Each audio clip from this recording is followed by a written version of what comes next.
Tonia here, your host of The Alchemy of Me, where we navigate the anatomy of humanity through the lens of science and spirituality.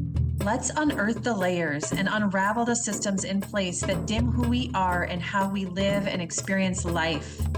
On this journey together, we'll weave in an eclectic blend of mind, body, energy, medicine, concepts, tools, and practices that'll nourish the seeds, the fire, that gold of intelligence that is you. This is an opportunity, your opportunity to reclaim, to rediscover, to transform, to alchemize you. The Alchemy of Me show starts now. Hello, welcome. My name is Tonia. I am your host of The Alchemy of Me, where we navigate the anatomy of humanity through the lens of science and spirituality. And I am so grateful to finally be back here. Oh, it's been a journey. I'm here with Luke Mulvaugh, the co-creator of the Sacred Walk Initiative. And if anyone that's tuning in right now has listened to the previous episode that Luke and I did back on November 6th, you will know that I had said we would have subsequent or sequenced series of shows together. And that clearly did not happen now on the 5th of February. So welcome back, Luke. I'm sure we will weave that in as it is relevant to this journey together. So welcome back. Thank you. Good to see you again. You too. Glad we made it back. I know, and like a little teaser, I think, for maybe show number 3. Maybe part of this whole pause that caused us to wait for 2 and 3 is that I was able to actually go into a sweat with you and your beautiful family. So I have a feeling that was all part of it. So maybe for 3 we'll bring that in, or maybe it'll come in today. We'll see. Okay. I'll just give folks that a recap, since it's been a couple months on your background, and anybody that didn't tune in for the first episode, that is totally fine. Invitation to go back and listen to the other episode too, but it's not, there's going to be nuggets throughout the entire episode where you can pick up where you're at right now. So background on Luke. Luke has been running ceremony for 15 years and practicing his way of life for 28. He has not chosen this path, rather it has chosen him. He does what the universe asks him to do and surrenders to his responsibility with humility and reverence. He does not call himself a name because he feels all humans are sacred beings who can offer their gifts to the world. He has jokingly described himself as a human garbage disposal, which I experienced. Due to his gift to remove imbalances, misqualifications, mental and physical sickness from people's consciousness. His gift was brought by the Bear Nation many years ago. He is a dedicated husband and father of 4 beautiful boys and walks to help the world to the best of his ability. He gives honor to all of those seen and unseen that have helped and taught him along the way. The knowledge he shares regarding ancestral healing provides important insights into understanding the collective healing of humanity and the individual steps we all must take to spiritually evolve and manifest our sacred purpose on earth. So, in a nutshell, is there anything else? Obviously that was pretty much the same bio I provided last time. Is there anything else you want to share? I think last time we talked about, your connection with the bear early on, and, so invitation to others to kind of pull that nugget out of episode 1. Anything else that's kind of coming up as we step into this second episode of this series?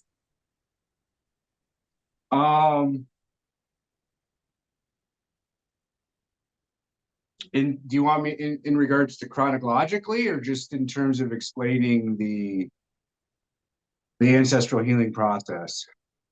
I think just Maybe anything like for you to share about like maybe like your journey, like maybe something that's coming forward. Yeah, with anything that's coming forward. I mean, it's all related. So, we don't Okay. have to stick to the container of just ancestral healing, whatever's presenting in this moment. So this would have been about 17 years ago, and it was after I had the experience with the bear that I spoke about in episode 1. Mhm. And at that time, I was not running sweat. I was still learning. And a gentleman that I was singing for, he sort of started to go a darker, more egoic way. And so I split off from him, and I used to go to the Sundance in or still do. I've been going there for 22 years and singing there. And the medicine man that ran that Sundance told me to build a sweat. I explained to him sort of what was happening, and he said, "Okay, it's time for you to build your own inipi." And I was like, "Really?" He said, "Yep.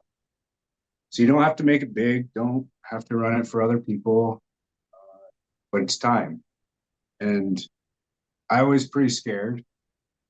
I've always had, I don't want to say fear, but a lot of respect. I've never been one to want to run out over my skis or ski out over my skis. I've always sort of been cautious in terms of moving too fast, especially in spiritual evolution. Mhm. So I get home from that ceremony, which would have been about the 1st of July, and I didn't do it. I put it off. And then one day in about August, this storm came in, and my house got struck by lightning. And so the next day I built the sweat. Um, Following that experience, I had this dream. And in this dream, there was a tall blue angel. He didn't say his name. And I was standing there. And at the time, my son would have been about 2 years old. But in the dream, he was 13. And this tall blue angel handed me this chanupa, this sacred pipe, this pipe. And he said, "You will use this to transmute the darkness." And he handed me that, didn't say his name. I woke up. It's like, okay. Sort of fit in the timing of being asked to build a sweat. So I started to carve that pipe. And that took a while. Um, and then not long after that, or it was actually the year prior to that at a different Sundance, I was brought into the Hochoka, the altar, and I was named. And the name I was given was Ishta Toto, Blue Eyes. And me being a white guy, I was like, oh, wow, that's sort of generic. But I was named next to the tree. And so Ishta Toto, Blue Eyes. So following this dream, I started carving this chanupa. And then in the weeks and months after that, I started having all of these dreams of the Thunderbird, like really powerful dreams of the Thunderbird. And the Thunderbird is a mythological like eagle slash like it's an eagle, but it has thunder stuff in his beak, and it's huge. It's like 100 feet wingspan, right? Mhm. And so I had a buddy who knew a dream interpreter up on the Spirit Lake Dakota reservation that he had Sundanced with. And so he gave me his number, and I called him up and I asked him what that meant. So I'd had two or three of those dreams. And he said, that's a very old dream, and we sort of considered it a lost dream. He said, if you have a dream of the Thunderbird, you're supposed to study and teach about creation. I'm like, wow, that's pretty broad. So following that, I started having all of these experiences with spiders at Tomi. And I would have them all over the place. They would crawl up my body. crawl with my legs. I would take them and put them down, and they'd recrawl. They'd drop off the ceiling and stop at eye level and just stare at me. I'd open cabinets up, and they would be right there looking at me, and it was pervasive. It was there everywhere. And so I was getting ready for sweat one day, and I was walking out of our greenhouse, and as I walked out, their fire was going, and a spider dropped off the ceiling and just stopped right in the doorway. Looked at me. I said, okay, I'm going to do something here. I'm going to go into the computer, and I'm going to type in Tonia. So I did. I used the Google machine, and I went inside and typed in Tonia. And what came up were two things: the Maka Wikchakpi Wichoha, the universal and spiritual laws of Creator, and the Iktomi Wikchakpi Wichoha, the universal and spiritual laws of Grandmother Spider. And I was like, oh, study and teach about creation. It's like, okay. So I started to scroll through the PDF, and I get to one section. It's under the universal law of symmetry.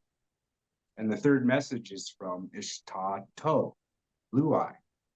I'm like, wait, that's my name, except it has another eye on it. And so I read the dictation, and it gets to the end, and it says, we are the blue angels from Sirius, and we have come to help you transmute the darkness into light.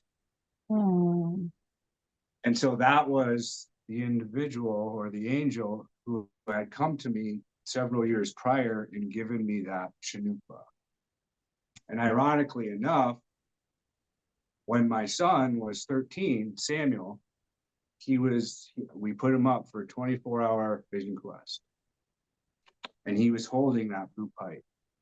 And he was in his Hochoka, his prayer tie circle.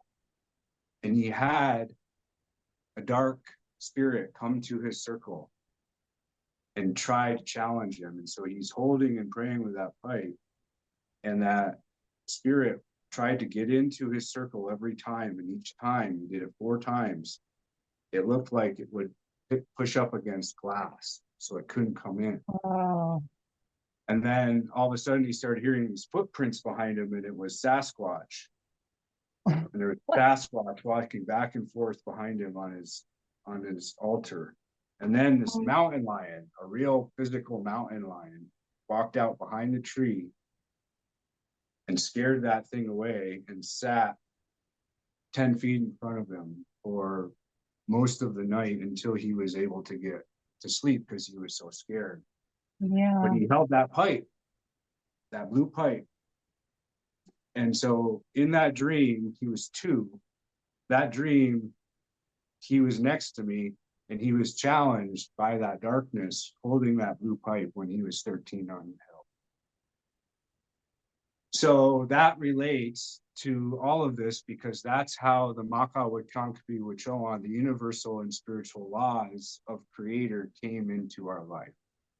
And that's how I came to start working with them and understanding what they were. And what they are is they are 22 laws, 11 masculine and 11 feminine, that have been on the earth 3 different occasions, 55,000 years ago, 22,000 years ago, and they came back in 1993. And they were brought back through the Chanupa, through Anipi, through Humblecha by a group of native elders, with the individual leading that way of Chief Standing Elk, who was a Yankton Sioux. And he had a visitation from star people from Orion in 93. And they showed him a tablet, an iron tablet that was tall and thin, and it had all 22 symbols on that tablet. And they told him, the people are ready for this again. And so what they did is they took each symbol into ceremony, and he had his grandson, because he wanted somebody who had never ingested drugs or alcohol to run the ceremonies. And they would write the symbol on the earth in the pit, and then they would go in the ceremony, and then each ceremony there would be 3 spirits that would come with each law, one from the earth realm, one from the galactic realm and one from the universal. And it was a collective conversation. Those angels, those star relatives asked for this to be printed, put down, written, and then sent to the four directions. And so it came to me probably, what is it, 2024? So I'd say 25. 15, 2025. 25. Oops. 14 to 16 years ago. Okay. But it all related to Ishtato bringing that Chanupa, the dreams of the Thunderbird, and then it has evolved as we have worked with the laws into really understanding the basic premise of what is going on in human consciousness and what are certain steps that we need to take to be able to evolve in our purpose.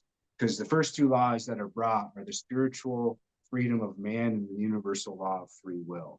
Your free will is connected to your purpose, which is connected to your soul. So when you anchor in your free will, what can happen in manifest reality is that it changes to allow for you to be able to manifest the purpose you agreed to bring, or the purposes you agreed to bring when you decided to come to Earth for this embodiment. And what deters us from that is like this sludge of all the trauma, disqualifications, imbalances that we accrue in this life, but also going back generationally, because we know the past, however long, like 2,000 to 4,000 years, has been pretty rocky road in terms of what has happened. And so there's a lot of sludge there, or misqualified, imbalanced energy that needs to be cleaned out of our consciousness. And these laws have symbols, and those symbols are encoded on our DNA. So they're part of our original form. So when you work with them, it basically allows you to manifest your soul's intent on. And the beauty of them is they cannot be used for, they cannot be corrupted. They cannot be used for dark. They cannot be used for evil. They cannot be used to hurt others. And that's a rarity when it comes to the spiritual stuff. Yeah, thank you for that, because I think that's like a beautiful way of sharing, like, kind of how you're here right now and your role, and you saying yes, kind of in a very spirit pushing, come on, we need you. This is you're gonna do this. Earth, wind, and fire. And then too, like how these different practices and processes came forward. And I know from, my very elementary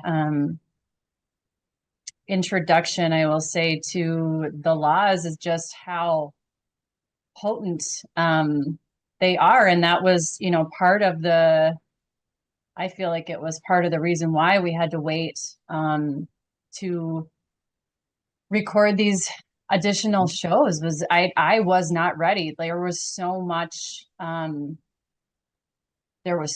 coming up, as you know, that it has taken me a couple months just to get to a place where I could be in a place with you talking about this in this way that is productive. And I have to share, like, this is the beauty when we're live, is maybe later I'll regret sharing this, but as you know, I was in Peru with my son. We were going to record. We'd already tried to find different times to record the show. And then I was like, okay, Luke, we're going to do this. We are going to do this. It's going to happen. And I was pushing and pushing and pushing. And from a human standpoint, we can push and push and push, and it can be really hard. But I'd gotten so accustomed to pushing things forward. And then I went to open up the door to the place I was staying, and I put the key in the door, and the key sheared off and in the door. And so the lock, I literally could not get to my computer to record the show with you to make sure that we met our commitment of the timeline that I had put out to the universe, not knowing what kind of shitstorm we were going to go through when I said yes to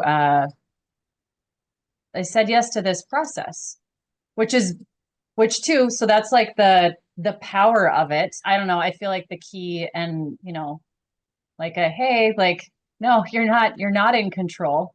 You're not, you're stop. Even after you'd said, like, are you sure? Are you sure it's time? So I just wanted to share that because I do think, I don't know, it's kind of like one of those funny, I don't know if it's like we can see synchronicities in life when we choose to see them, whether it's through numbers or through symbols or signs or the birds or whatever it is. And you can also see them like, that was a sign to me of like, holy moly, what are you doing? Like, hard stop in this moment. And it was nothing short of lightning, because then there was like, of course, like I was like, really? And then there was a giant thunder overhead, and it just came out of nowhere again. And I was like, okay, like, I hear you. Hard stop.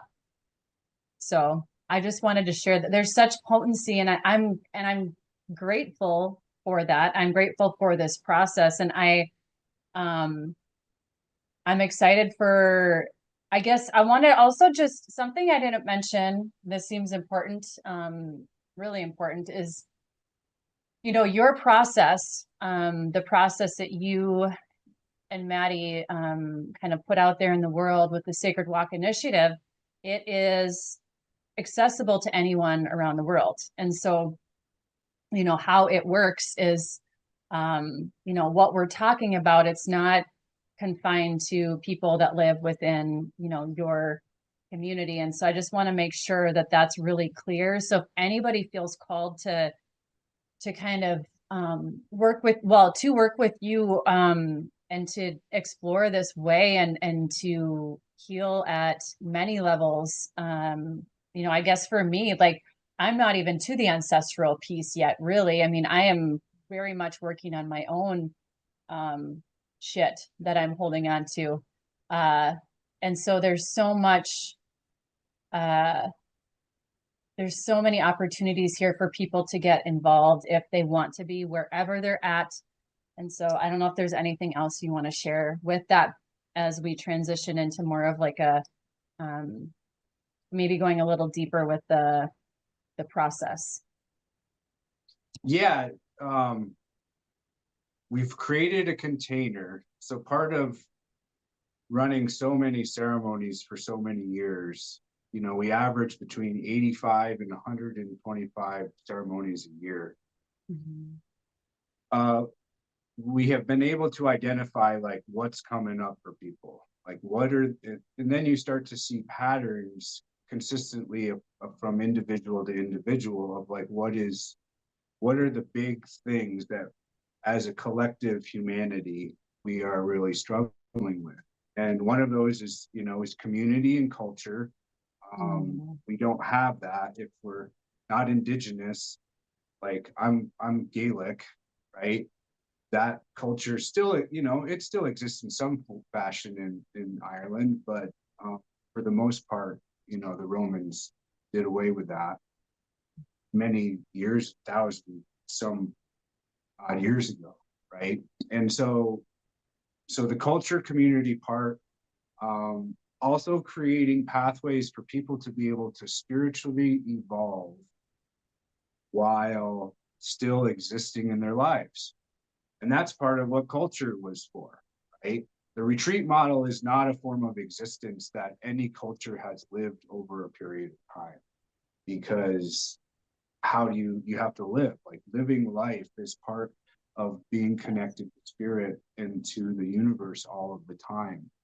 And so we we're trying to find ways to create a simple container that anyone could do, regardless of any of the things that divide us: race, gender, economic, socioeconomic status, all this stuff. And then space, place too. You can do this process all over the world. And then through creating this container, what it does is it creates this collective community of everybody that is working through this process in a similar way with similar understandings, with the source of that being the laws, right? Or I want to say the source, the foundational point being the earth and the laws, all right? Mm-hmm.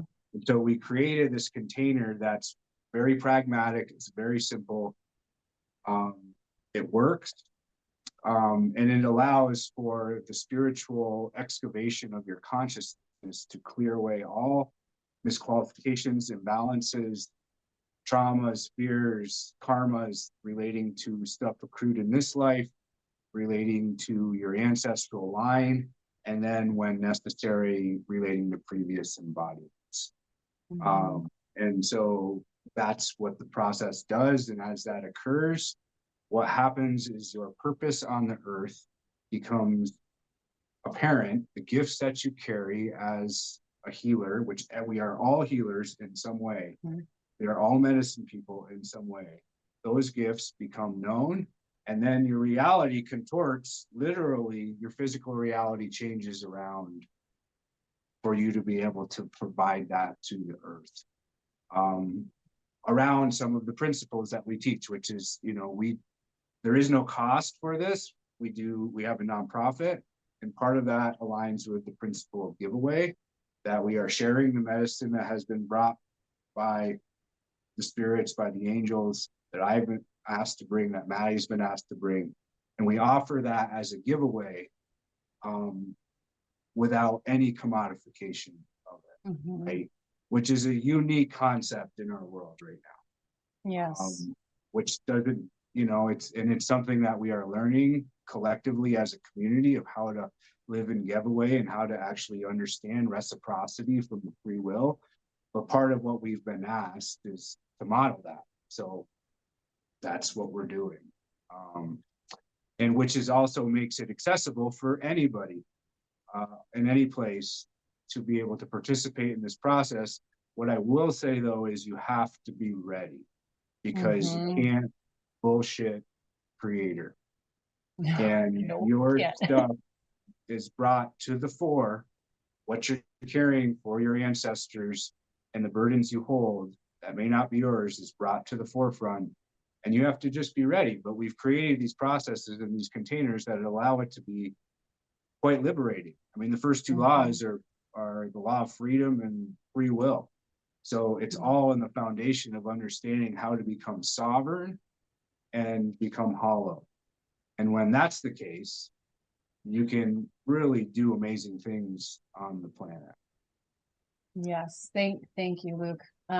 Let's take a quick break, and then when we come back, I want to talk a little bit more about the kind of the hollow component, the hollow bone, and like what that looks like, and kind of how it ties into kind of the excavation process. So Sure. We will be right back.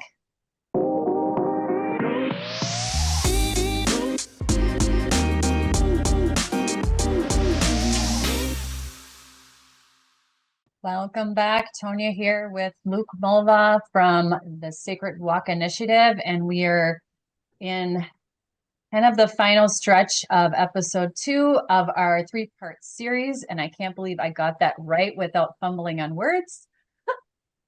We're going to kind of, just like I said before the break, we're gonna look at what that hollow bone piece, and I know like what that means.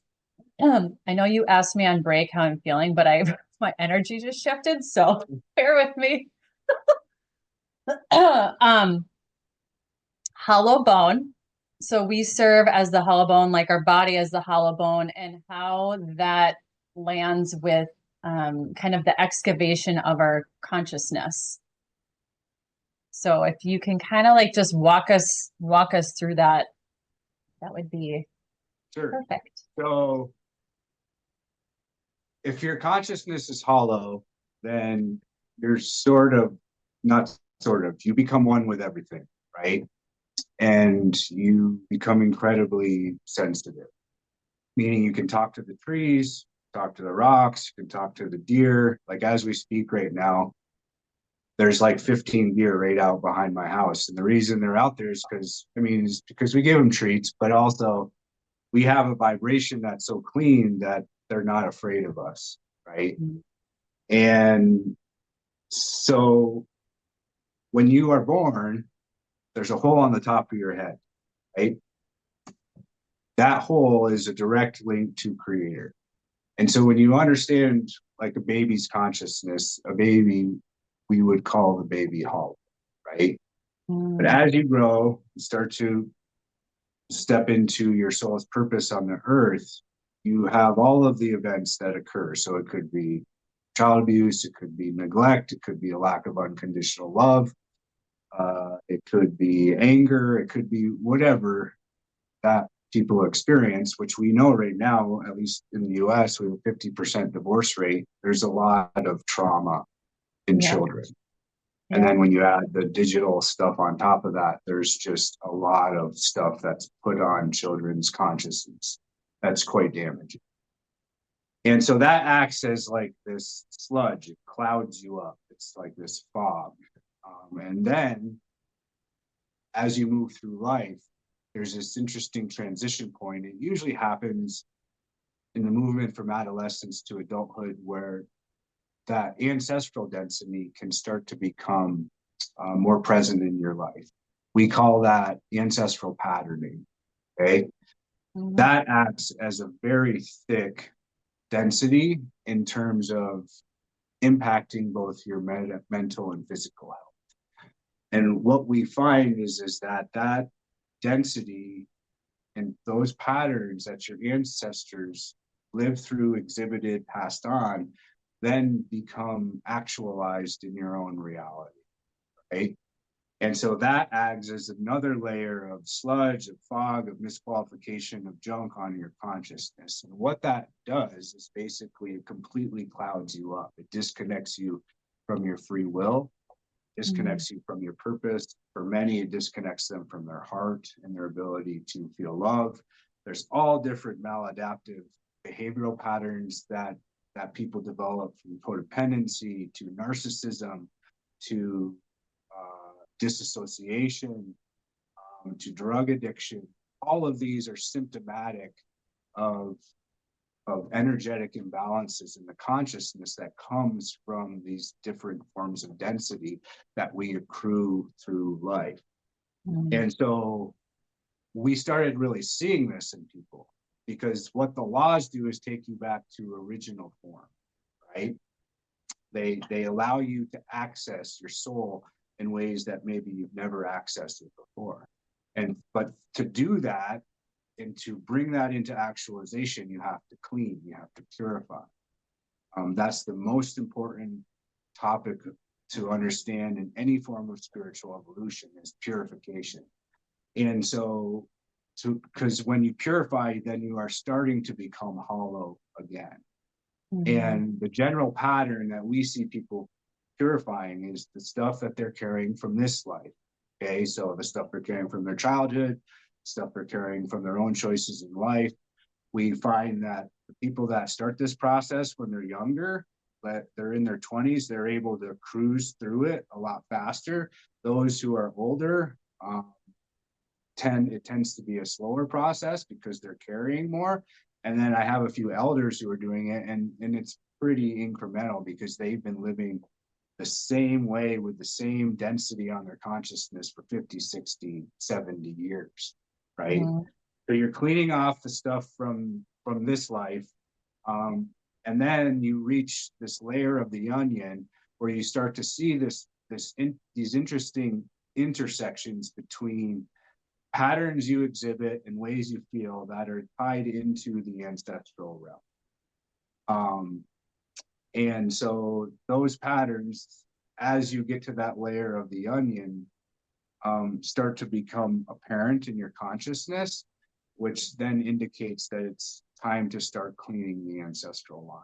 which we have specifically designed processes that allow it to do that. And so what happens by the time a person gets through the cleaning of their ancestral line, and that is the thickest density, because 25, I think we've said this before, 28 generations is 500 years, which is about 10,000 ancestors. So when you're cleaning your line, you are basically doing two things. You're taking these huge energetic bundles or cycles and patterns that are on your consciousness, and you're cleaning them off, while you're also transitioning trapped ancestors that may be trapped in certain vibrational states, and you're freeing them. Okay.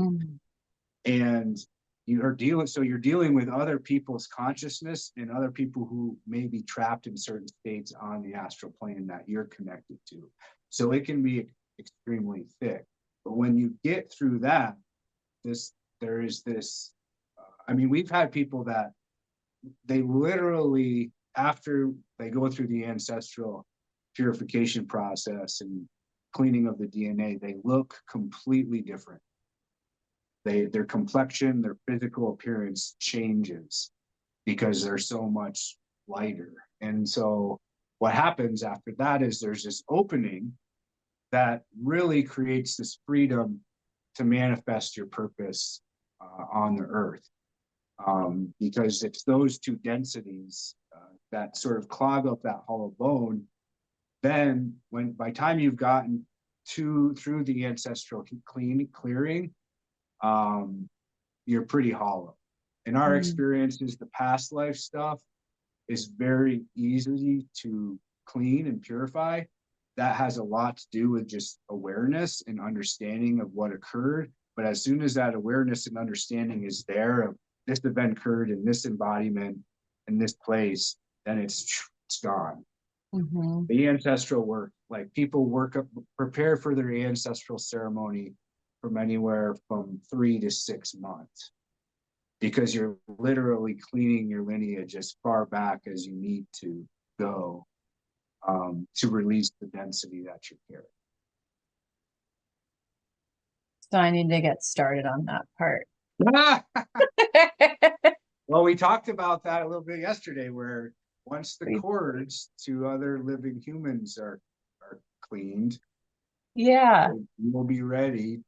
Can we talk about that a little bit, actually? Because I do feel like that is, I know obviously it's relevant for me and in this moment, but I feel like this is part of like more of a broader brush, like societal, like when we are giving away our power to others, not even knowing it. And I know this is part of free will, the first law.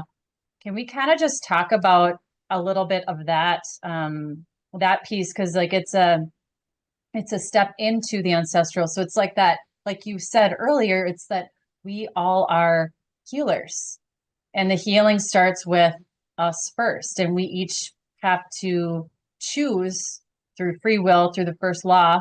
And you can correct me if I'm not getting this quite right, but this is my understanding, teacher, of we have to say yes.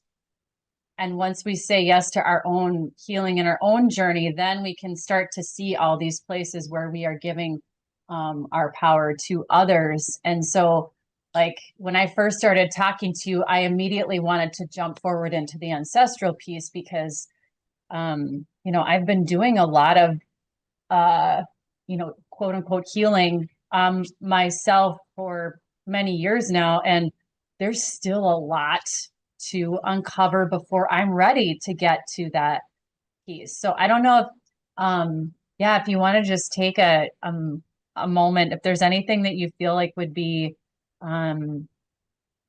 helpful to share, just knowing it's like, it's not just, we don't just jump into the ancestral piece, that it's all connected. So there's this concept we call the 7 principles. And the 7 principles Some say like it can be interpreted that all seven are in every one of the chakras, or that each chakra represents a different principle. So the seven principles are love, light, peace, unity, harmony, truth, and freedom.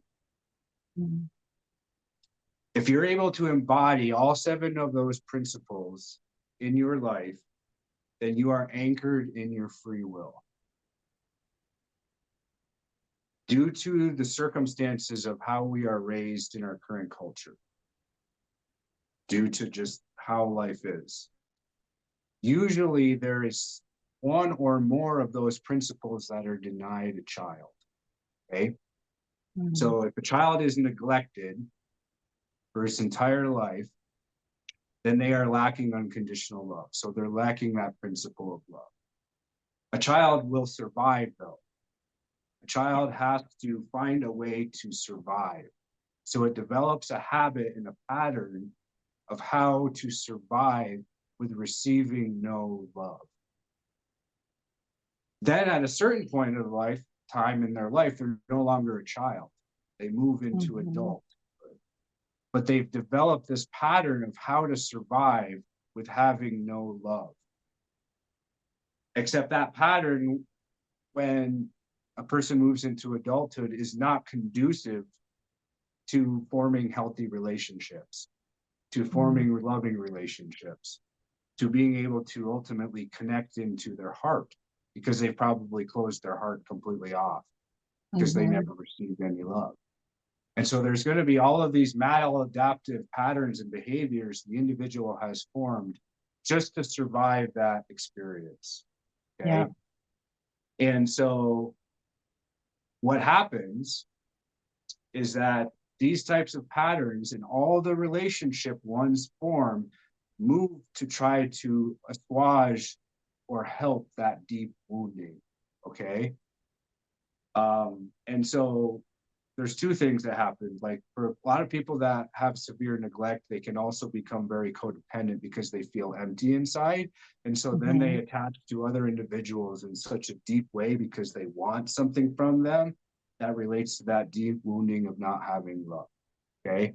So that would have to be cleared out of the consciousness. And you do that through this process of free will. Through this process of anchoring in free will. You're reorienting your consciousness to embody those seven principles in totality within your own self. And then when you're able to do that, you're able to essentially move into this next phase of working with the ancestral density, if that makes sense. And so a part of that is all of these cords that we have. So every relationship that you have that's intimate or close, there's a cord, there's an energetic cord that goes to that person. And what we tend to do when we've had extremely traumatic backgrounds is to abdicate our free will to the world around us. We use a term like people are addicted to their trauma. They're addicted to the identity they formed due to their trauma. And all that does is abdicate their will to the people in their lives around them, which allows them to be controlled, dominated, not having a voice, whatever it may be. And so those cords have to be cleaned out as a process of reclaiming self and reclaiming sovereignty. With that understanding of process reclaiming self and reclaiming sovereignty, being specifically aligned to those seven principles and embodying those in your life. So by time you're ready to work with the ancestors, you'll have a good understanding of those seven principles. Maybe you won't be fully embodying each of those in your life yet, but you'll at least know what they are and why you aren't embodying them yet. Because the way we learn to embody those things is by living life, and it takes practice. So if we've never received love, how are we going to give love? So we have to learn how to both receive love, and then we also have to learn how to give love. And the only way we can do that is through relations with individuals. But the actual way to solve that problem or that issue in the consciousness is we have to have a very specific understanding of what's going on and how we can achieve that. And that's part of what this container we've created does. It literally allows you to change the neural pathways in your consciousness related to your patterns you've developed to survive the life you've lived. And there is no, like, our world lacks unconditional love. Yes. Unconditional love is a central tenet to the creation of human consciousness. So if we have the majority of humanity not having unconditional love because it's been literally bred out generationally by what's happened, like, we have some work to do. And we also have to have tools that are going to allow that love to come back in our consciousness. And because the laws are encoding of original form, that is an access point that allows you to bring those 7 principles into you. So, like, I have a lot of people that have never had unconditional love. The first place they get unconditional love from is the universe, is the spirits, is those walking around them.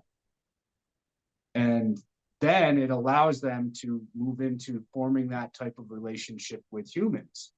And so we have to be able to access and understand the multidimensional, the unseen, to be able to heal some of these deep cosmic wounds that have been created in human consciousness. Oof. Sorry, that was sort of out there, but that's... No, it was not at all. It not at all. It packs a punch, I would say, because it is, we're talking about us as individuals and collectively. And so, what if we all just for a moment were able to feel into unconditional love? Like, truly, like, what the hell would the world look like? It would be heaven on earth. Like, I don't know how else to, because that, I know when I do slow down enough to connect in with that feeling that is available to all of us, it brings me to tears every time, because it feels like a state of bliss. But even so, this is what's so interesting about this being work in a practice. And it's not like a grind. It can be very graceful, but it is work, because what we see happening is, if a person's never received love, what are they conditioned to understand? They're conditioned and programmed to believe they are worthless. Yeah. Then they start manifesting patterns of that self-belief in their actual actions, which then is formed through reality. Yes. So we literally have people that are provided unconditional love that's given to them, and they reject it because they are so stuck in their pattern of self-hatred, which that's where the process literally can work you through that to get you out of it. But you have to be able to say, like, wow, I really hate myself, and I create situations in my life so that I will continue to hate myself, because this is what I believe about myself.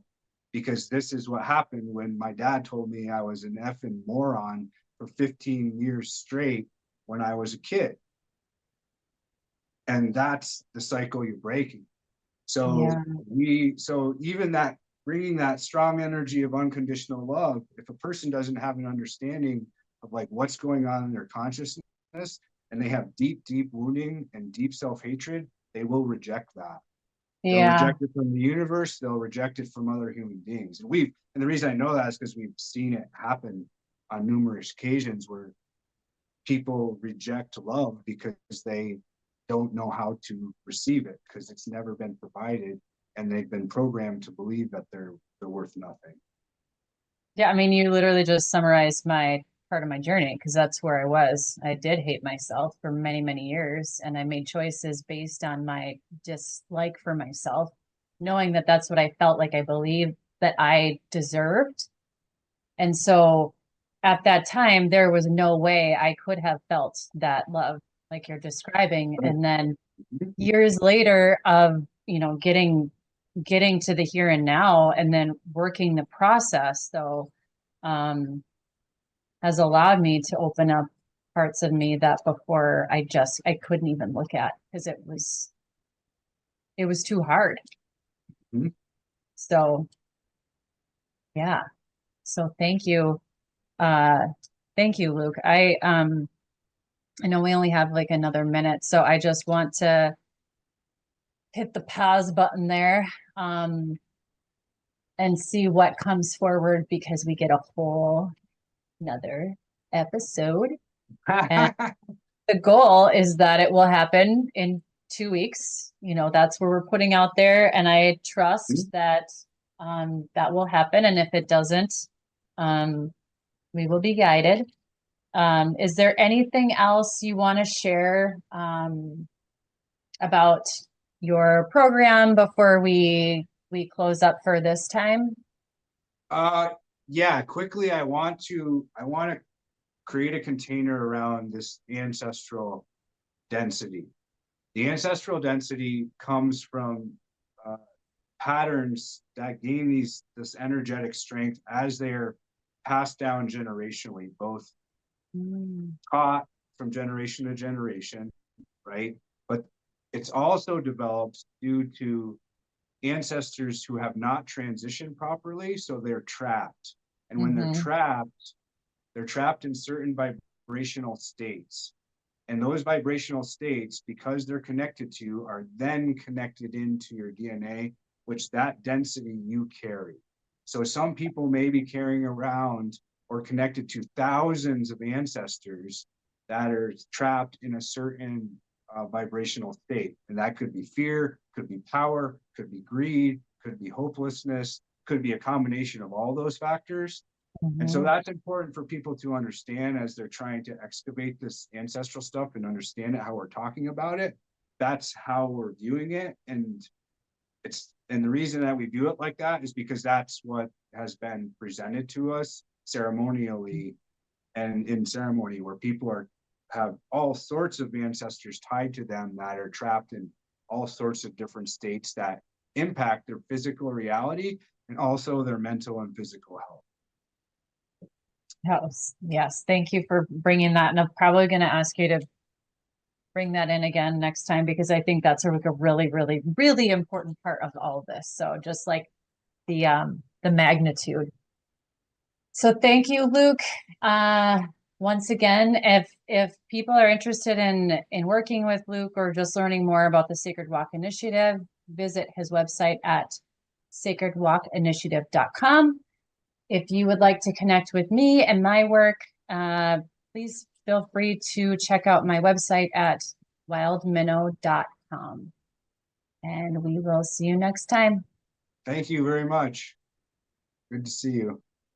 Thank you for listening to The Alchemy of Me, where we navigate the anatomy of humanity through the lens of science and spirituality. For more mind-body energy medicine concepts, tools, and practices to nourish the seeds, the light, the fire, that gold of intelligence that is you, tune in every first and third Wednesday at 8 a.m. Pacific Standard Time on transformationtalkradio.com. For more information about me and my work, please visit wildminnow.com. That's wildminnow, MINNOW.com.